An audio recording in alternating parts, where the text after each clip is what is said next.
बिस्मिल्लाहिर्रहमानिर्रहीम अस्सलाम वालेकुम। आज की इस वीडियो में हम अरिस्टोटल की बुक पोएटिक्स को डिस्कस करेंगे।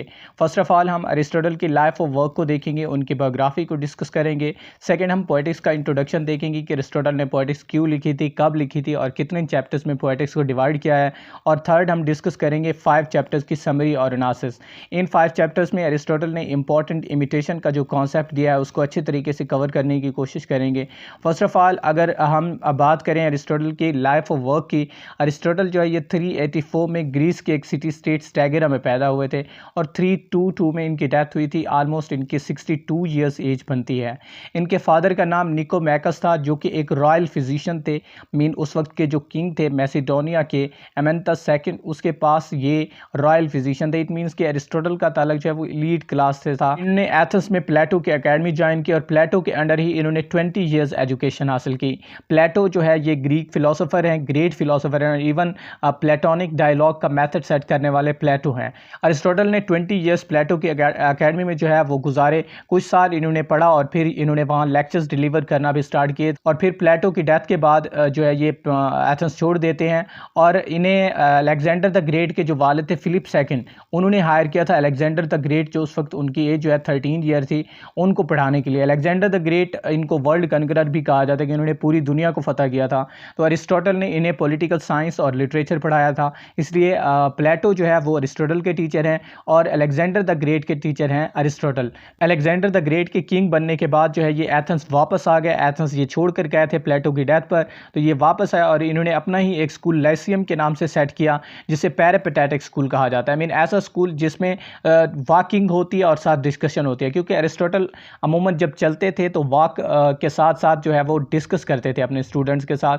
आप अगर इस राफेल पेंटिंग को देखें, ये बहुत फेमस पेंटिंग है। इसके अंदर इस साइड पे आपको प्लेटो नज़र आ रहे हैं और ये अरिस्टोटल हैं। प्लेटो अरिस्टोटल आपस में डिस्कस करते हुए चलते आ रहे हैं।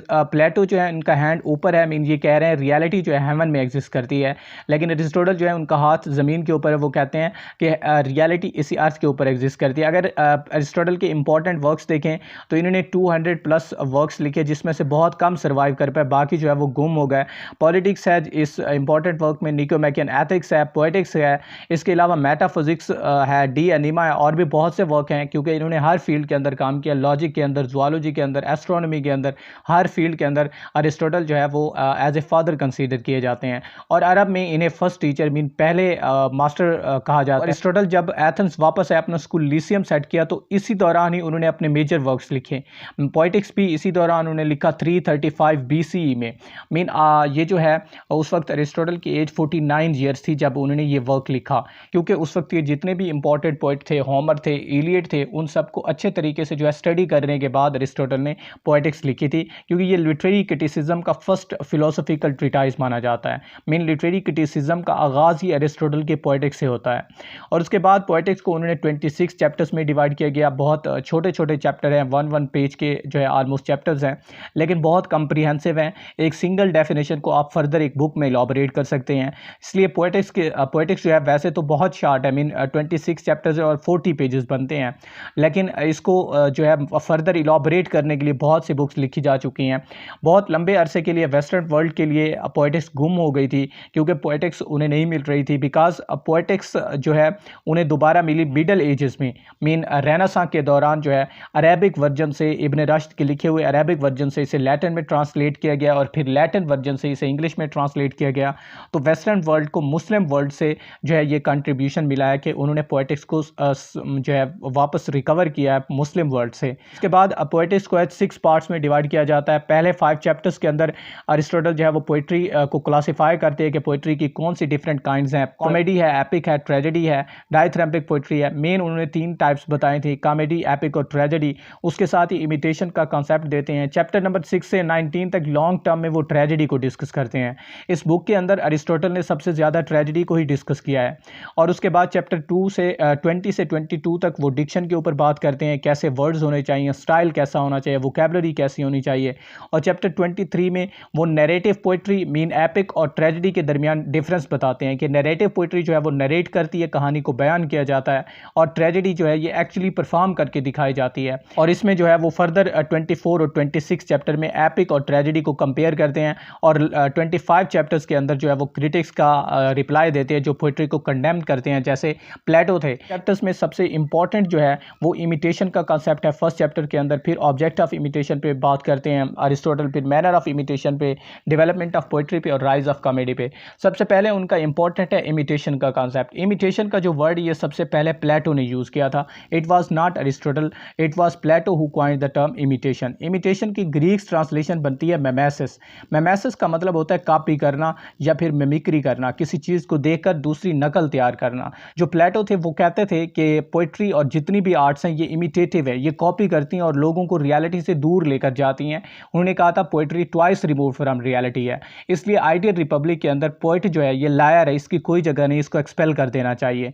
इसी को डिफेंड करते हुए अरिस्टोटल ने कहा था पोइट्री जो है ये लायर नहीं है, बल्कि पोइट जो है पोइट्री का जो प्रोसेस है it is imaginative reconstruction of life.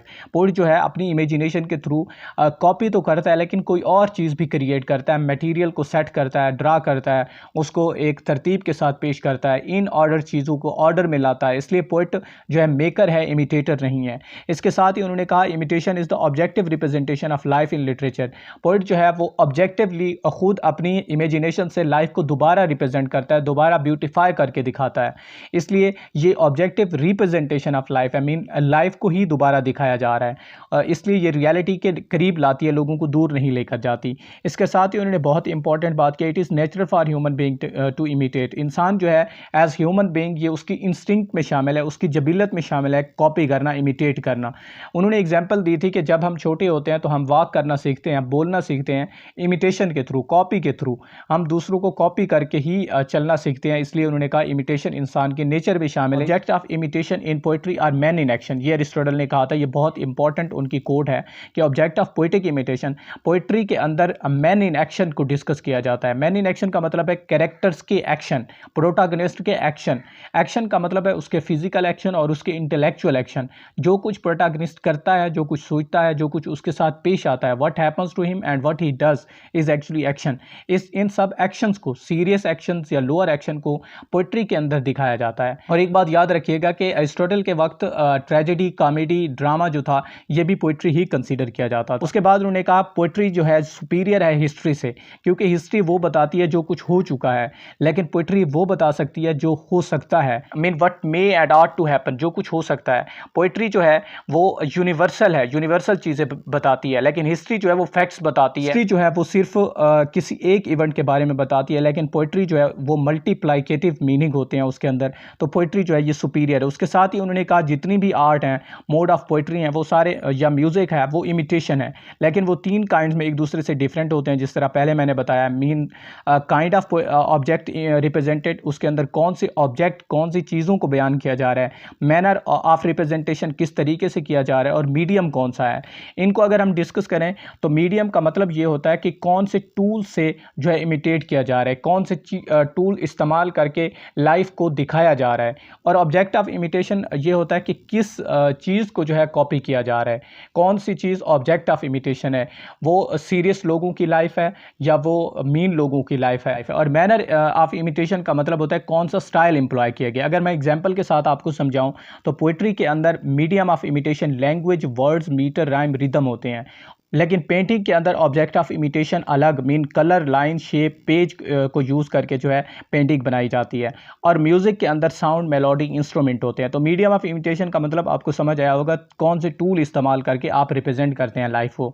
Object of imitation का मतलब किस चीज़ को आप इमिटेट करते हैं। मेन पोइट्री के अंदर ह्यूमन को इमिटेट किया जाता है, पेंटिंग के अंदर किसी सीनरी को, किसी नेचर या ब्यूटी को इमिटेट किया जाता है, म्यूज़िक के अंदर इमोशंस को इमिटेट किया जाता है। तो ये ऑब्जेक्ट ऑफ इमिटेशन अलग है। और मैनर ऑफ इमिटेशन देखें तो पोइट्री के अंदर नैरेटिव है, ड्रामेटिक है, ट्रेजेडी है, कॉमेडी है। नैरेटिव का मतलब होता है बयान करना, ड्रामेटिक का मतलब होता है एक्चुअली परफॉर्म करना। तो इसलिए पोइट्री के अंदर manner of imitation narrative, dramatic है, पेंटिंग के अंदर नेचुरलिज्म, रियलिज्म है, और म्यूजिक के अंदर क्लासिकल म्यूजिक होता है, जाज म्यूजिक होता है। तो डिफरेंट फॉर्म को मैनर ऑफ इमिटेशन कहते हैं। अब ये थे उनके पहले 5 चैप्टर्स की एक शॉर्ट सी समरी, और उसके बाद इन द एंड वो एपिक और ट्रेजेडी को डिस्कस करते हैं। एपिक का स्टाइल कहते हैं नैरेटिव है, एपिक जो है ये बयान करती है, और ट्रेजेडी जो है ये ड्रामेटिक है, मीन एक्चुअली ट्रेजेडी के अंदर करके दिखाया जाता है। तो पहले 5 चैप्टर्स के अंदर यही मेजर आइडियाज़ हैं। नेक्स्ट चैप्टर में उन्होंने बहुत इंपॉर्टेंट ट्रेजेडी को डिस्कस किया है, हम इसको अगली वीडियो में डिस्कस करेंगे। Thank you so much.